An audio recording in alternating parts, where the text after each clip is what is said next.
with your background with BlackRock and your current project with Disrupt Equity, raising money for all kinds of just beautiful multifamily assets across the country, definitely wanted to have you on for this show.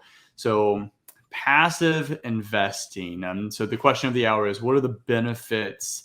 And related to the conversations you're having with investors, like, so when you're having this conversation with investors, why they're interested in investing in some of the opportunities that you're presenting, what are the benefits that you're finding they're looking for in their passive investments?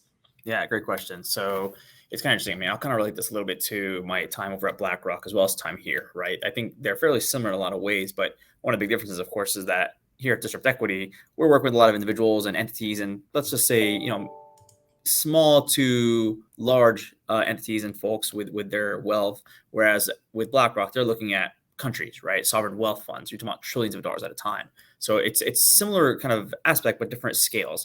But generally speaking, with what we're doing at the end of the day, the reason what we see all the time is that our investors, folks that want to work with us, they might be working a job or they might have their own company, right? But at the end of the day, everyone's goals are typically aligned in some capacity towards achieving some sort of time freedom, right? Not having to work all the time or give up their time for a job. Flexibility, let's call it. But the reality is that life is expensive and there are still bills to pay.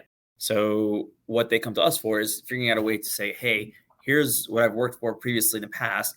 Take this and help me avoid having to keep working going forward, right? Let's automate this process of bringing in capital and ultimately bringing in passive income, right? And real estate is one of the best vehicles for that. And obviously, I've come from the world of BlackRock and the financial markets and whatnot. And even from there, I still believe that real estate is easily one of the best asset classes to really invest in. And one of the realities is that in real estate with this passive investing, you get to basically move up a tier, right? Where instead of having to do the day-to-day operations of working a job, you basically get to give your capital and let someone else do that. Yes, there's always going to be someone putting in the work and the effort, but it doesn't have to be you, right? From your side of things, you should ideally level up, quote unquote, to do the diligence up front to determine, hey, is this a property that I am interested in? Is this a sponsor team that I do trust and I am willing to work with and give my capital to?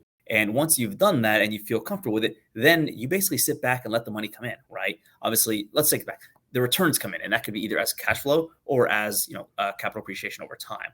But the whole point is that you get to be a little more passive and let what they call true mailbox money be achieved. And really, real estate tends to be one of the best vehicles for that.